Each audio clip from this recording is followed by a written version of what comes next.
سجدے میں دعا کا طریقہ۔ عمار صاحب لاہور سے پوچھتے ہیں، حدیث کا مفہوم ہے کہ آدمی سجدے میں اللہ سے سب سے زیادہ قریب ہوتا ہے، لہذا اس وقت خوب دعا کرنی چاہیے، اس سجدے سے کیا مراد ہے، اس کا کیا طریقہ ہے؟ بعض لوگ نماز کے بعد ہتھیلی زمین پر رکھ کر سجدہ کرتے ہیں اور بعض ہتھیلی آسمان کی طرف کر کے کرتے ہیں، اس میں کیا طریقہ صحیح ہے؟ بعض لوگ نفل نماز کا سجدہ کرتے ہیں، تو اس میں کس طریقے سے دعا مانگی جائے؟ پہلا مسئلہ تو یہ ہے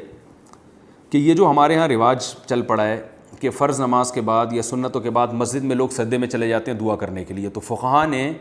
مسجد میں نمازوں کے بعد ہر قسم کے سجدے کو مکروہ لکھا ہے، اس لیے کہ کچھ وقت کے بعد یہ عمل اس کو لوگ سنت سمجھیں گے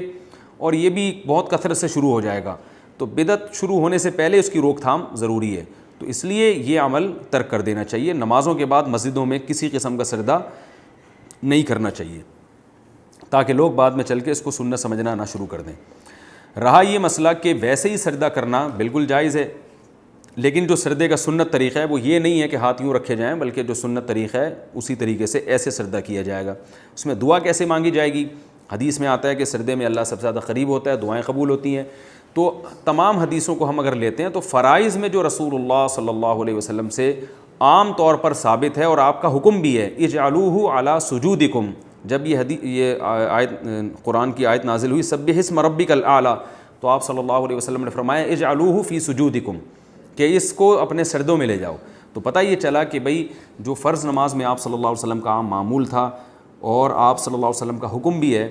وہ یہی ہے کہ سجدے میں سبحان ربی الاعلی پڑھا جائے، تو اس لیے دعا کوئی کر لے عربی میں تو وہ بھی جائز ہے،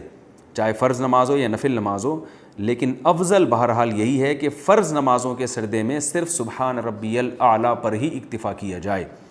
نفل نماز کے سجدے میں سبحان ربی الاعلی بھی پڑھیں، اس کے بعد آپ اگر کوئی دعا پڑھنا چاہتے ہیں تو وہ بھی پڑھیں، لیکن سجدہ چونکہ نماز ہی کا حصہ ہے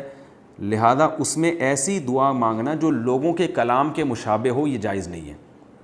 کیونکہ نماز میں لوگوں کے کلام کے مشابہ کلام آپ نہیں کر سکتے، چاہے وہ عربی میں ہو، انگلش میں، اردو میں ہو، تو اس میں وہ دعائیں آپ مانگیں گے جو قرآن و سنت سے ثابت ہیں تاکہ آپ کا کلام کلام الناس کے مشابہ نہ ہو جائے۔ تو ربنا آتنا فی الدنیا حسنہ والی دعا ہے، یا رب اجعلنی مقیم الصلاۃ والی دعا ہے، یا جو اور جتنی دعائیں آپ کو آتی ہیں وہ آپ نوافل کے سجدے میں جتنی چاہیں مانگیں، الگ سے سجدہ کر کے بھی دعائیں مانگی جا سکتی ہیں، لیکن اس میں بھی آپ جو ہے وہ جو دعائیں معصور ہیں وہ مانگیں تو زیادہ بہتر ہے۔ معصور کا کہیں جو نبی صلی اللہ علیہ وسلم سے منقول ہیں یا قرآن سے منقول ہیں۔